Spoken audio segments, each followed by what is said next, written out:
बिस्मिल्लाहिर्रहमानिर्रहीम। Program let's talk with Abu Nasir में खुश आमदी। नाज़रीन कराम, आज के प्रोग्राम महज सियासी बयानियों का तज्जिया नहीं बल्कि रियासती गवर्नेंस स्ट्रक्चर, इकोनॉमिक मैनेजमेंट और पॉलिटिकल स्टेबिलिटी के बाहमी ताल्लुक का संजीदा एहतसाब है। आदाद शुमार चीख चीख कर बता रहे हैं कि गुज़श्ता 6 वर्षों में गुर्बत की शरह 21.9% से बढ़कर 28.8% हो चुकी है, यानी तकरीबन 7% पॉइंट्स का इजाफा, जो तनासबी एतबार से 31% से जायद बनता है। यह इजाफा महज एक अदद नहीं बल्कि करोड़ों अफराद के मुआशी बेयकीनी, फूड इनसिक्योरिटी और सोशल मोबिलिटी के तात्तुल की अलामत बनता जा रहा है। इसी अरसा में कौमी कर्जा तारीखी सतहों को छू रहा है। हर नौजायदा बच्चे पर औसतन तकरीबन 3,30,000 रुपए का कर्ज बोझ मौजूद है। IMF के प्रोग्राम्स के तहत अरबों डॉलर के बेल आउट पैकेजेस हासिल किए गए, मगर fiscal deficit, current account pressure और रुपए की कदर में अदम इस्तेहकाम जैसे स्ट्रक्चरल चैलेंजेस बरकरार हैं। अगर 125 आलमी कंपनियां मुल्क छोड़ चुकी हैं तो ये इन्वेस्टमेंट क्लाइमेट और बिजनेस कॉन्फिडेंस के लिए खतरे की घंटी है। इसी तनाजुर में जब 11 अरब रुपए की लागत से लग्जरी तैयारे की खरीदारी जेर बहस आती है और सरकारी अफसरान के लिए 1800, 2800 और 4700 सीसी गाड़ियों के साथ लामहदूद पेट्रोल की सहूलत दी जाती है, तो ये रिसोर्स एलोकेशन और पब्लिक एक्सपेंडिचर पर तरजीहात का सवाल बन जाता है। एक तरफ 50% आबादी बुनियादी सेहत सहूलियात से महरूम हो, सालाना तकरीबन 170,000 अफराद गजाई किल्लत से जान गंवाते हों और दूसरी तरफ इशराफियाती मराहत में इजाफा हो, तो यह सोशल कॉन्टैक्ट की कमजोरी की अलामत है। नाज़रीन किराम, सबसे बड़ा मौजू इमरान खान, साबिक वज़ीर आज़म इमरान खान की कैद, उनकी सेहत, जाती मुआले तक रसाई और मुबैना डील और अदम डील की बहस इस वक्त कौमी सियासत का मरकज़े सकल है। विफाकी वज़रा का मौक़िफ़ है कि सजा अदलिया ने दी, रिलीफ भी अदालती फोरम से ही आएगा। किसी भी किस्म की पसे पर्दा मुफाहमत ज़ेरे गौर नहीं। दूसरी जानब ऑपोजिशन का दावा है बानी PTI को जाती डॉक्टर तक मुकम्मल रसाई नहीं दी जा रही, मेडिकल रिपोर्ट्स में शफाफियत नहीं और सेहत के मामले को सियासी बयानिए के जरिए मैनेज किया जा रहा है। यह मामला सिर्फ एक फर्द का नहीं बल्कि rule of law, judicial process और पॉलिटिकल रिकॉन्सिलिएशन का है। अगर अली अमीन गंडापुर पर फर्द जुर्म आयद होती है, अगर रिहाई फौज जैसे बयानात सामने आते हैं, अगर एस्टैब्लिशमेंट से तसादुम का तअस्सुर दिया जाता है, तो यह पॉलिटिकल पोलराइजेशन को मजीद गहरा करता है। तारीख शाहिद है, जब सियासत पार्लियामेंट से निकलकर अदालतों और सड़कों पर मुंतकिल हो जाए तो इंस्टीट्यूशनल बैलेंस मुतासिर होता है। 1977, 1993 और 1999 के सियासी बहरान इसकी वाज़े मिसाल हैं। आज के प्रोग्राम में हमें ज्वाइन करेंगे खालिद मंसूर अफरीदी साहब। सर, बहुत बहुत शुक्रिया आपके वक्त का। और हमें ज्वाइन करेंगे गुलाम अब्बास हरल साहब। सर, बहुत बहुत शुक्रिया आपके वक्त का। खालिद मंसूर अफरीदी साहब, एक तरफ डील की बात हो रही, एक तरफ इमरान खान के लिए रिलीफ की कोई तरह ढूंढी जा रही, दूसरी तरफ रिहाई फोर्स का ऐलान और तीसरी जानिब PTI के लोगों की तरफ से उस रिहाई फोर्स को गैर आईनी करार दे देना। ये किस समत जा रहे हैं PTI के मामलात? खालिद मंसूर अफरीदी साहब, KPK में बैठ के क्या महसूस कर रहे हैं? जी शुक्रिया आबिद नसीर साहब, बहुत बहुत मुझे अपने फोरम पे बुलाने का। एक्चुअली जो आपने हालात बताए, मैं कहता हूँ आपने दरिया को कूजे में बंद कर दिया है। जो हालात KPK के हैं वो तकरीबन PTI के सारे पाकिस्तान। आप KPK में तो PTI की गवर्नेंस का ये हालत है कि मैं हमेशा कहता हूं कि यहाँ पे तो 2 वजीर आला होने चाहिए। अच्छा। एक जलसे जुलूसों के लिए और एक जो है यहाँ पे हुकूमत चलानी। बदकिस्मती तौर पे कि हुकूमत चलाने के लिए वजीर आला दस्तयाब नहीं है यहाँ पे, और जलसे जुलूसों के लिए भी है। और अब तो ये हो गया है माशाल्लाह कि अलहदा सी फोर्स भी बना रहे हैं और वो फोर्स जाके इमरान खान को जेल से छुड़वाएंगे। अब ये फोर्स पता नहीं है कि टीटीपी के तर्ज पे होगी कि बीएलए के तर्ज पे होगी, ये तो आप देखने की बात सर है। ये बड़ी सख्त बात कर रहे हैं, आप बहुत सख्त बात कर रहे हैं। जी जी बिल्कुल ऐसा ही है सर। आप देखें ना, फोर्स तो मुल्क में एक दो ही होती है, एक हमारी पाक अफवाज फोर्स है और एक पुलिस फोर्स। आप किसी भी मुल्क में जाइए, दो फोर्स होती हैं, उसके साथ लिखा होता है लेकिन टीटीपी और बीएलए से मुशाबहत करार दे देना सर, ये बड़ी ज्यादती नहीं हो जाएगी? पाकिस्तान तहरीक इंसाफ मुहिब वतन जमात है। हाँ तो ये बताए ना, ये पीटीआई वाले साहिबान हमारे दोस्त, ये फिर इसकी तफसील बताए ना कि फोर्स का मतलब क्या है।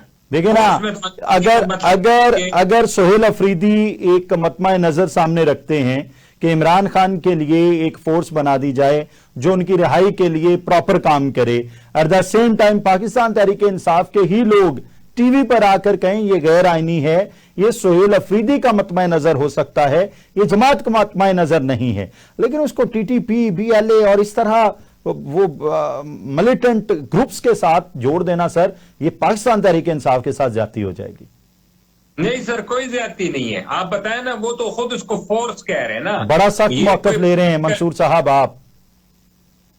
नहीं देखे ना, वो पॉलिटिकल पार्टी का नाम नहीं दे रहे, ना उसको वो जियाला दे रहे हैं, ना कोई वलवला दे रहे हैं, मतलब अच्छा, गुलाम अब्बास सरल साहब ने भी हमें ज्वाइन किया। गुलाम Abbas Saral Sahab, welcome to a show.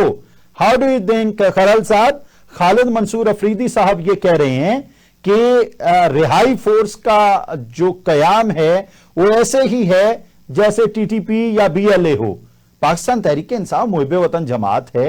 I don't think so कि इस तरह की खालिद मंसूर अफरीदी साहब को सामने बैठे हैं, बात करनी चाहिए। मैंने कंडेम किया भाई, ये बहुत सख्त बात हो जाएगी।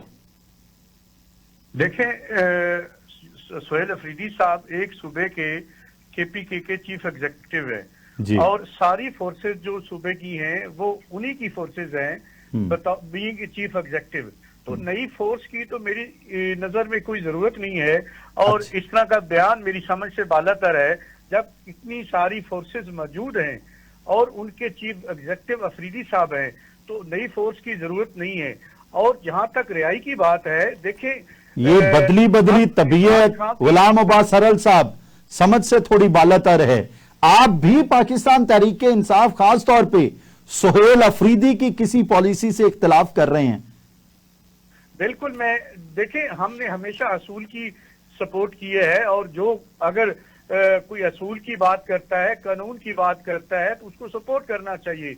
लेकिन अगर कोई चाहे पीटीआई का लीडर हो या कोई दूसरी जमात का हो, अगर वो कोई असूल से हट के बात करेगा और कानून से हट के बात करेगा तो हम उसकी अच्छा, इसका एक और एंगल हरल साहब, इसका एक और एंगल हो सकता है, क्या सोहेल अफरीदी साहब को ये नहीं लगता था कि अब ये लोग हमें छोड़ेंगे नहीं, इमरान खान को किसी भी तरह हम रिलीफ नहीं दिलवा पा रहे, हम कम से कम रिहाई फोर्स का ऐलान करके ये रमजान में थोड़ा रिलीफ ले लें ताकि लोग हमें तंग ना करें, रोजे रखने दें, ईद मनाने दें, ईद के बाद देखा जाएगा। बिल्कुल, ये फेस सेविंग हो सकती है।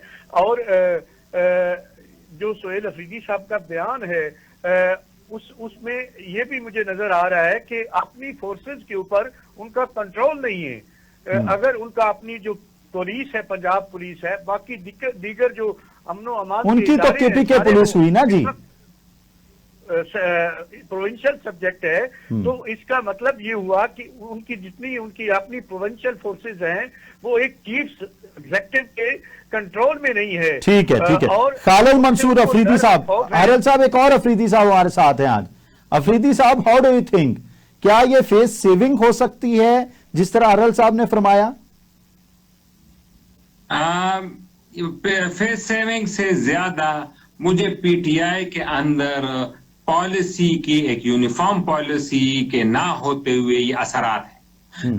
आपस में लड़ रहे हैं। मैं आप आज ही देखें मरवत का बयान, गंडापुर का बयान, वो तो पीटीआई के जो रहनुमा है इमरान खान साहब की फैमिली के खिलाफ बोल रहे हैं, बुशरा बीबी के खिलाफ बोल रहे हैं, हलीमा खान के खिलाफ बोल रहे हैं। इस तरह पीटीआई के फैमिली वाले पीटीआई के खिलाफ बोल रहे हैं। तो ये सब कुछ ये नहीं है कि कोई इनकी इंटेंशनली हो रही है, ये कर रहे हैं इनकी एक सिमत ना होने की वजह से, क्योंकि इनका अच्छा, अलीमा खान का ये कहना कि पार्टी क़यादत अगर इमरान खान के लिए कुछ नहीं कर सकती तो साइड पे हट जाए? कैसे देखते हैं? मैं इसी तरफ इशारा कर रहा हूं कि इनकी आपस में लड़ाई। अच्छा, ये क्यों हुआ है? ये जो इमरान खान साहब को महात्मा बनते थे और नेल्सन मंडेला बनते थे और तकरीरें करते थे रोजाना कि मैं मुल्क को ऐसे चलाऊंगा, इंस्टीट्यूशंस बिल्ड करूंगा, अपने पार्टी के अंदर उन्होंने इंस्टीट्यूशन ही बिल्ड नहीं। अपनी पार्टी में सिर्फ उनका ही चेहरा है, वो उन्होंने कोई दूसरी लीडरशिप पैदा ही नहीं की। आप देखें नहीं क्यों मसले पैदा हो रहे हैं कि उनकी सेकंड टियर लीडरशिप है, वो इस काबिल ही नहीं है कि पार्टी के अंदर फैसले कर। ठीक है, हरल साहब से इसका जवाब लेते हैं। हरल साहब बहुत बड़े मद्दाह हैं पाकिस्तान तहरीक इंसाफ के। हरल साहब, क्या जमात की सियासत इदारा जाती है या शख्सियत पर मरकूज पॉलिटिकल कल्ट में तब्दील हो चुकी है? देखें, पहले तो मैं अर्ज करूं कि मैं कानून का मदाह हूं, बतौर तालिब इल्म, और इंसानी हकूक का मदाह हूं। इससे ज्यादा कुछ नहीं है।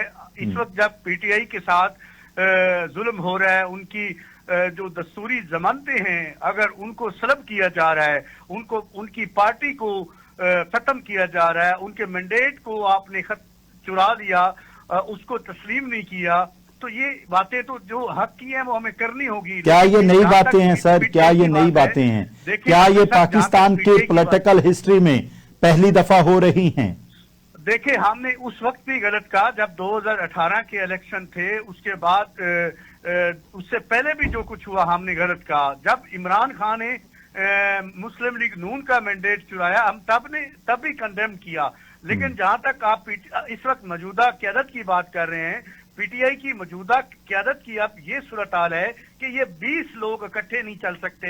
इनके अंदर टूट फूट का शिकार है ये सारी पार्टी, और हर आदमी लीडर है और हर आदमी जो है उसका एक अपना नजरिया है। अच्छा, ये फरमा दीजिए, क्या इमरान खान की ये नाकामी नहीं है कि वो सेकंड टियर लीडरशिप पैदा ही नहीं कर सके?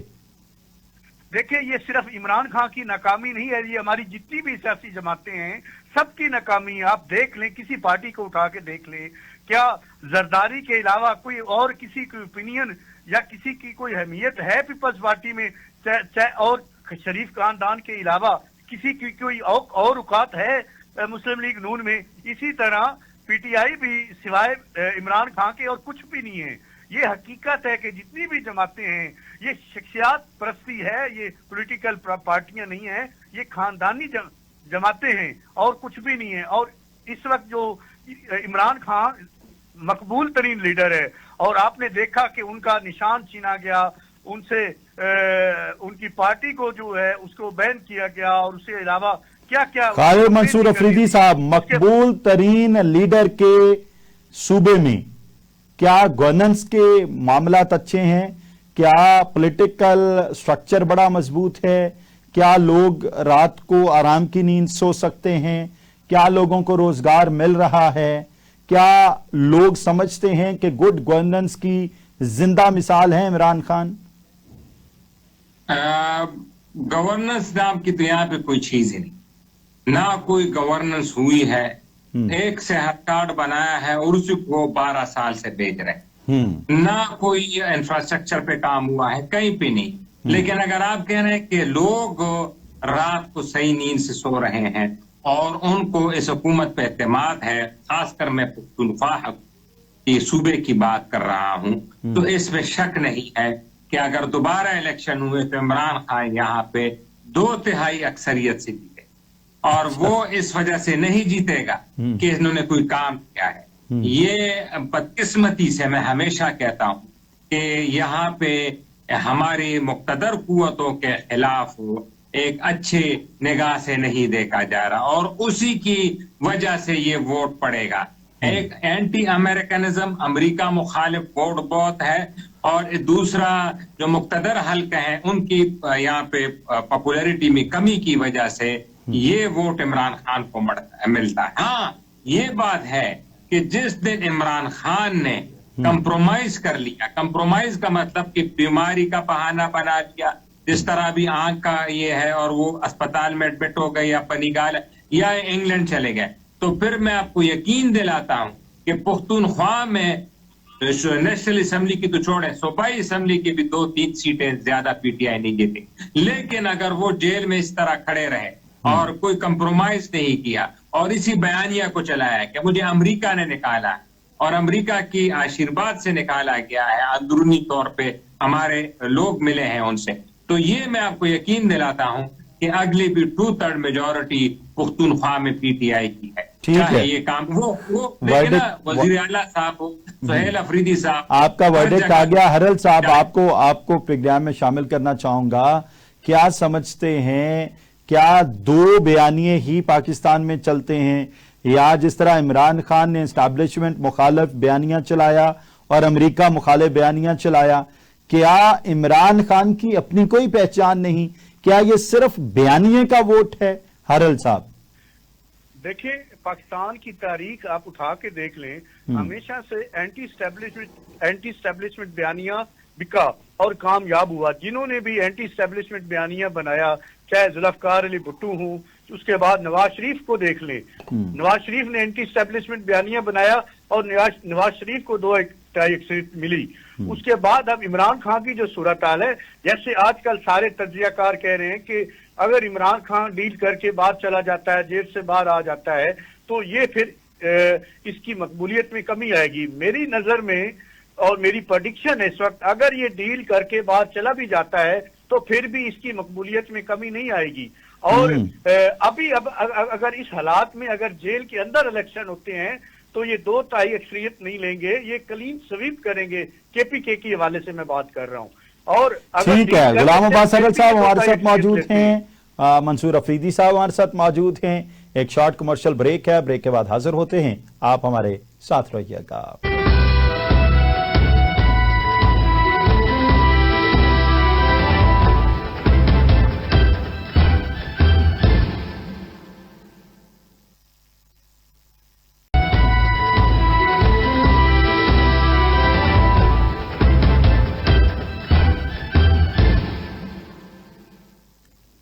ब्रेक के बाद प्रोग्राम में खुश आमदीद। हमारे पैनलिस्ट में मौजूद हैं खालिद मंसूर अफरीदी साहब और गुलाम अब्बास हरल साहब।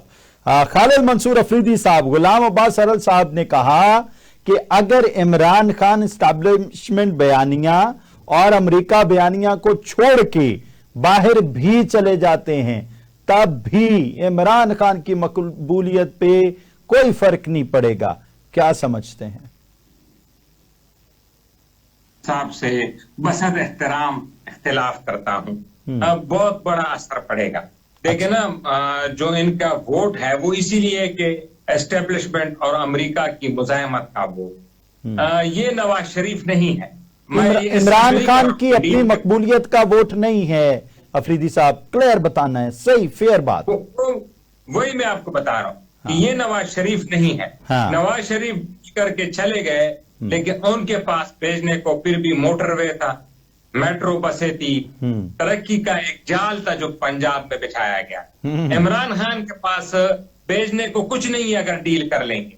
ये जब डील करके लंदन जाएंगे और फिर उन्हीं आकाओं के साथ बैठ जाएंगे जो इनको 2018 में लाए थे और अमेरिका के गोद में जाके बैठ जाएंगे। यानी इंग्लैंड जाना तो अमेरिका की गोद में ही बैठना है ना, उधर बैठ जाएंगे तो लोग फिर कहेंगे हाँ आपको वोट क्यों दें। तो नवाज शरीफ तो ये हरल साहब से इसका जवाब ले लेते हैं, फिर आगे चलते हैं। हरल साहब, देखिए अगर बेचने को कुछ भी नहीं है, लेकिन इमरान खान के पास इनको एक्सपोज करने के लिए बहुत कुछ है।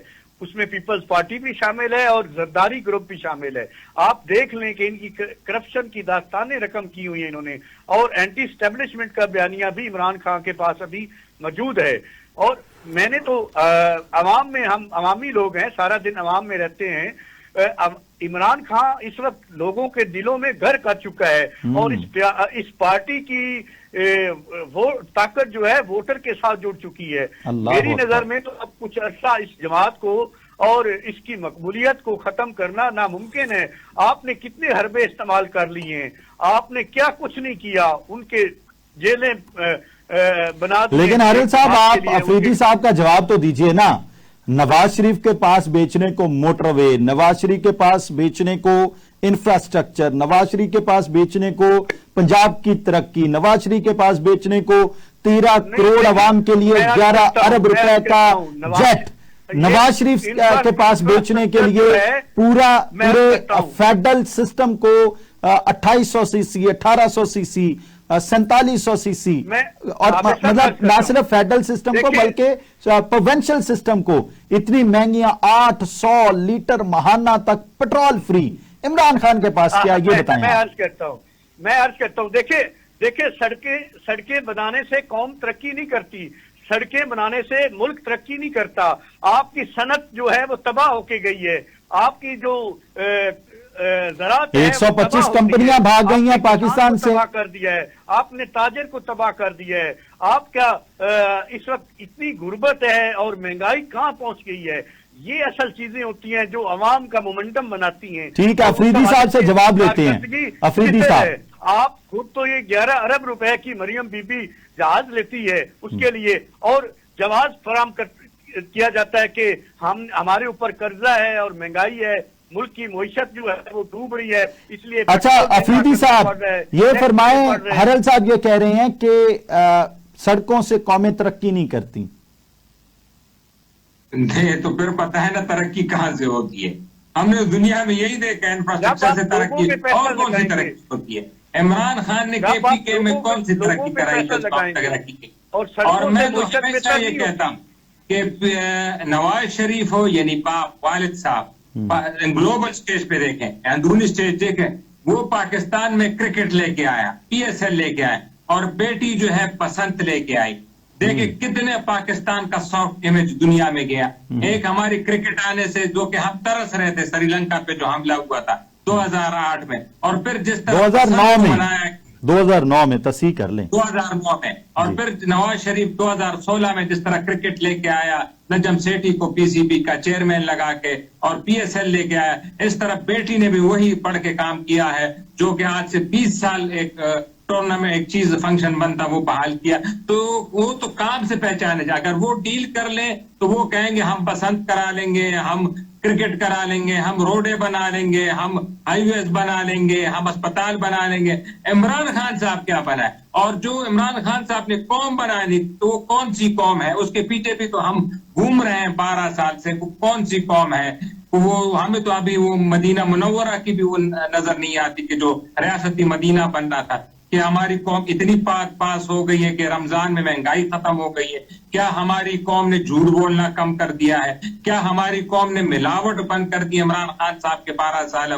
वो भी तो नहीं हुआ। तो अच्छा अफरीदी साहब ये फरमा दीजिए, इमरान खान को डील या ढील मिल रही है कि नहीं? इमरान खान को वहां से तो कुछ नहीं मिल रहा। अच्छा, असल PTI वाले जो, अगर आप सच बोले, अगर वो कोई चाह रहे, मैं तो हमदर्दी भी है उनसे, उनकी फैमिली तो चाह रही है कि वो निकले, क्योंकि उनकी बहनें हैं, उनके रिश्ते हैं। लेकिन ये मैं आपको बता दूं कि ना हुकूमत की तरफ से डील है और ना PTI चाह रही है कि डील हो।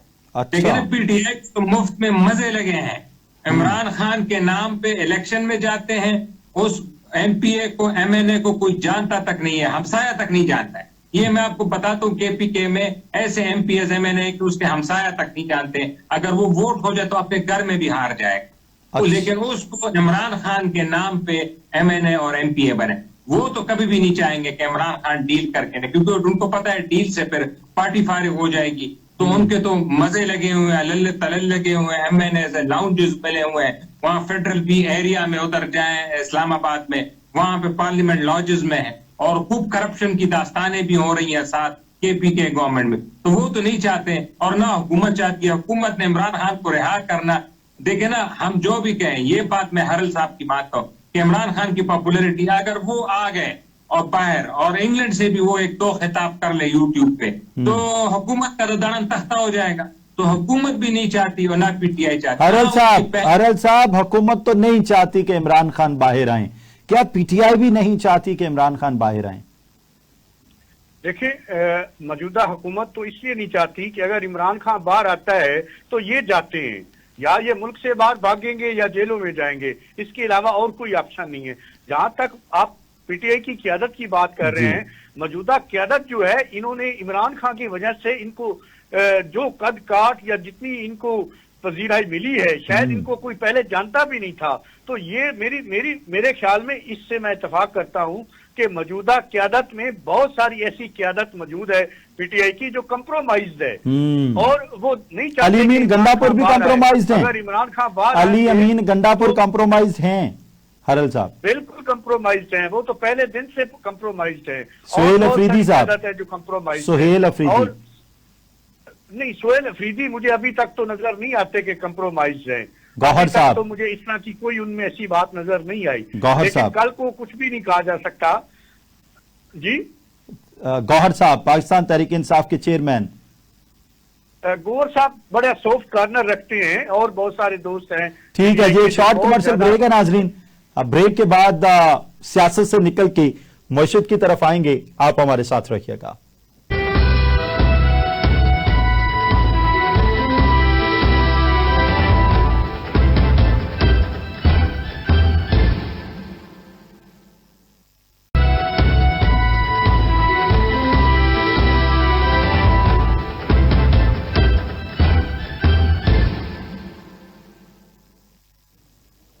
ब्रेक के बाद प्रोग्राम में खुश आमदीद। नाज़रीन किराम, मईशत किसी भी रियासत की रीढ़ की हड्डी होती है।